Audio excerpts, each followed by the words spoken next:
Start of this project Gutenberg ebook Larson's Luck. Produced by Greg Weeks, Stephen Blundell and the online distributed proofreading team at http://www.pgdp.net. Larson's Luck. By Gerald Vance. Larson couldn't possibly have known what was going on in the engine room, yet he acted. "We were in 10 minutes," I said. We were flying at reduced speed because of the heavy fog we had run into at the outer fringe of Earth's atmosphere. But I knew we were within 40 or 50 miles of the Trans-Space Base. I had counted the miles on this particular trip because of the load of radium we were carrying from the Venusian mines. I wouldn't draw a completely relieved breath until we were down and the stuff was in the hands of the commerce agents. I eased my position slightly to relieve the pressure on my broken flipper and grinned at the pilot, Lucky Larson, the screwiest, most unpredictable void trotter who had ever flown for dear old Trans-Space. "You've been too good to be true this trip," I said, "and it's a good thing. The chief told me that if you so much as thought about clowning around or stunting, he was going to clip your wings for good." Lucky grinned, an impish, devil-may-care grin that lightened up his freckled face and bunched the tiny wrinkles at the corners of his eyes. Then with characteristic abruptness he scowled. "That grandmother," he said disgustedly. "Who does he think I am anyway? Some crazy irresponsible madman who hasn't got enough brains to stay on a space beam." "That's just what he does think," I grinned, "and you've given him plenty of reason to think it. You can't bring your crate into the base without stunting around and showing off and risking your damn neck. That's why he sent me along with you this trip. Just to see that you act like a pilot instead of circus acrobat." "A lot of good you'd do," Lucky mumbled. "You got a broken arm.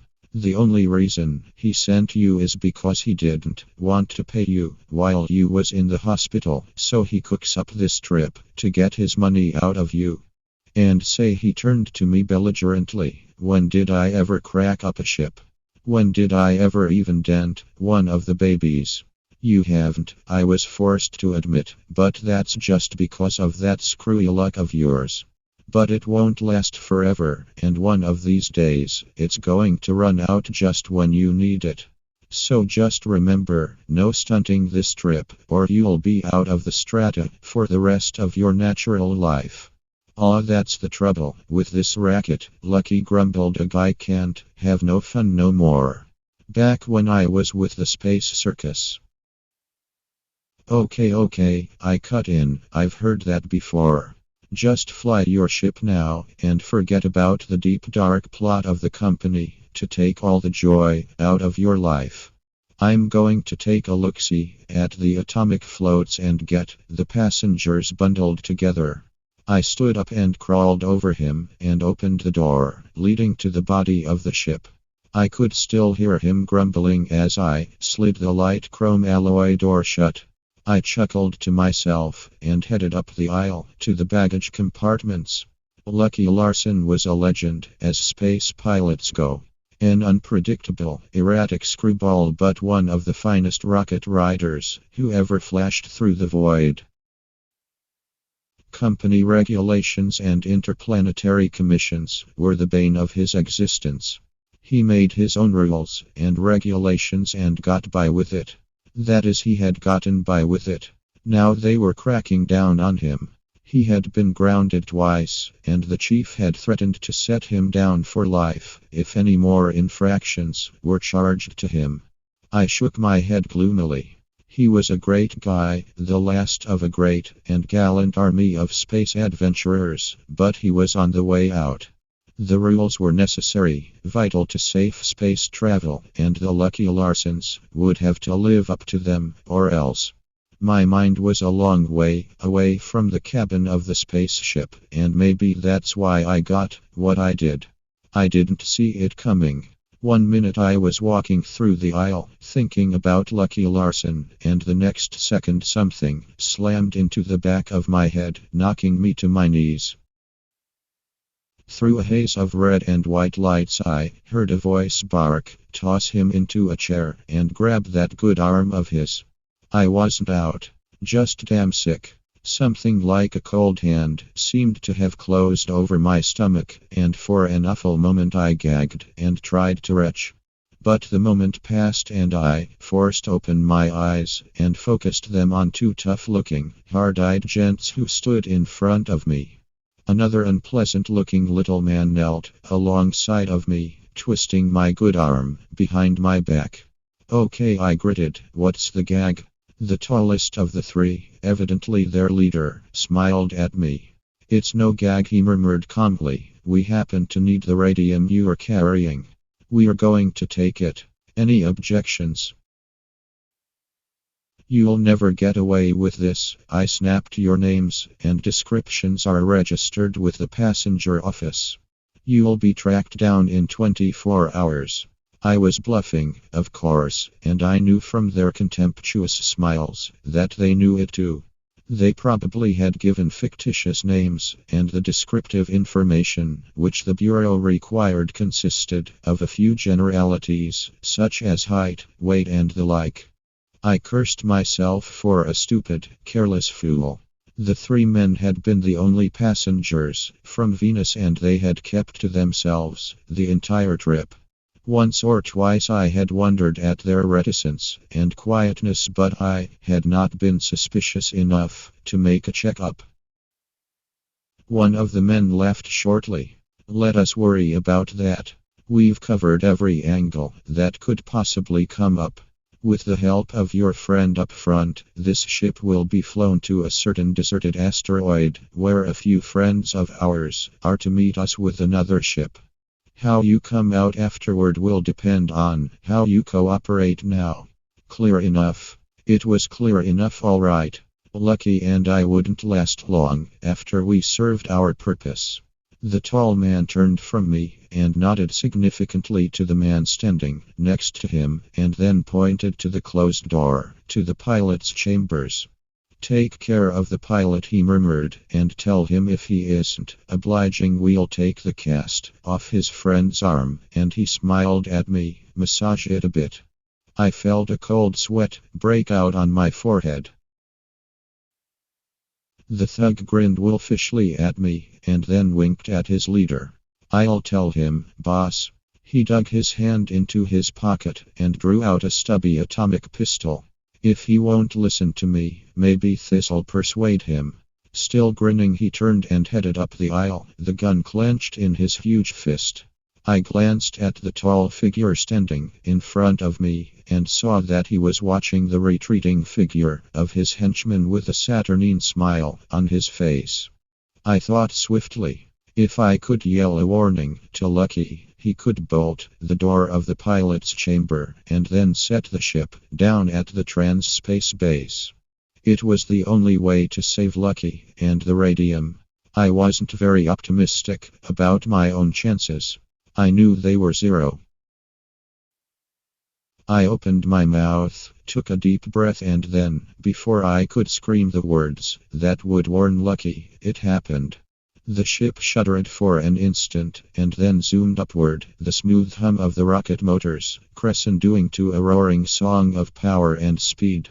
The sudden jolting acceleration hurled me to the tail of the ship, and I saw, like an image in a kaleidoscope, the tangled thrashing figures of the space bandits as they were tossed to the floor, a dazedly struggling mass of arms and legs. The ship was lying over on its back in a few seconds, and before I could catch a breath it suddenly whipped over and blasted toward Earth in a screeching, hissing power dive.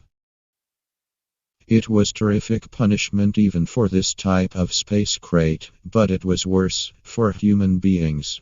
The three bandits were clutching at their stomachs as if they were afraid of losing them. Their faces were mottled and blotchy, and their eyes were rolling beseechingly. I didn't mind the erratic convolutions the ship was making, but my arm was burning as if it were on fire. Numbing waves of pain were coursing up and down my entire body. I tried to crawl to my knees, but the floor rolled under me as the ship whipped over in a twisting spiral, and I crashed forward on my face. Then everything dissolved into inky blackness. When I came to, I heard a great commotion, then a sudden shot, and then a babble of voices booming round me. I remember thinking fleetingly of Crooks, Lucky Larson and a mountain of radium, and then, because nothing made sense, I passed out again.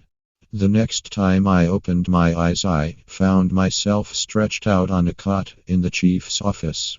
I turned my head slightly and saw Lucky Larson, the chief, and a half-dozen other guys staring down at me. "It's not very original," I said, "but where the hell am I?" That was silly of me because I knew where I was, so I said, "Never mind that, but please tell me what the hell happened." The chief laughed and Lucky Larson laughed, and then they slapped each other on the back. "Don't worry about a thing," the chief said. "Those crooks are under lock and key and there's not a thing to worry about." "But how, I mean, what?" My voice trailed off. Nothing made sense. "Well," the chief broke in, "Lucky here really deserves the credit for catching them. And I'm not forgetting your good work either. Both of you will receive more tangible evidence of my appreciation. But Lucky really did the brain work." Lucky mumbled, "It wasn't much. Just a little common sense and a little luck." "It was damn fast thinking," the chief cut in belligerently. "You knew your stunting over the base would drive me crazy. You knew I'd get so mad I'd call out the base police and have you thrown in when you moored. And when you did moor and the crooks toppled out, we were right on hand to receive them. They were so weak from the shaking up you gave them that they didn't have a chance." Lucky rolled innocent eyes to the ceiling. "Sometimes," he remarked piously, "stunting has its uses." "Congratulations," I said weakly. "You certainly used your head. Caught the chief's attention with your stunting and almost knocked the crooks out with it too. That's killing two birds with one stone, all right." Then another thought occurred to me. "How did you know I was in trouble?" I asked curiously. "How did you know we had those crooks on board?" Why, Lucky sputtered, "that was simple. I just happened to look behind me, and I saw those boys piling into you. So I did a little fast thinking, and then I whipped the ship into a few maneuvers, and like the chief says, they caught his eye all right." The chief was beaming fondly, and I turned my head to hide the smile on my lips. "So you just looked behind you," I muttered. "Well, Lucky, you certainly are, and were." He grinned down at me and winked. "You said it, kid." I wanted to ask him a question then, but I decided to wait until we were alone. I closed my eyes and smiled again, thinking of his expression when I would ask him how he had been able to look behind him and see me struggling with those crooks when the door of the pilot's chamber was closed all the time. The end. Transcriber's note. This text was produced from Amazing Stories, January 1943. Extensive research did not uncover any evidence that the U.S. copyright on this publication was renewed. Minor spelling and typographical errors have been corrected without note. End of the Project Gutenberg, A Book of Larson's Luck by Gerald Vance. End of this Project Gutenberg, A Book Larson's Luck.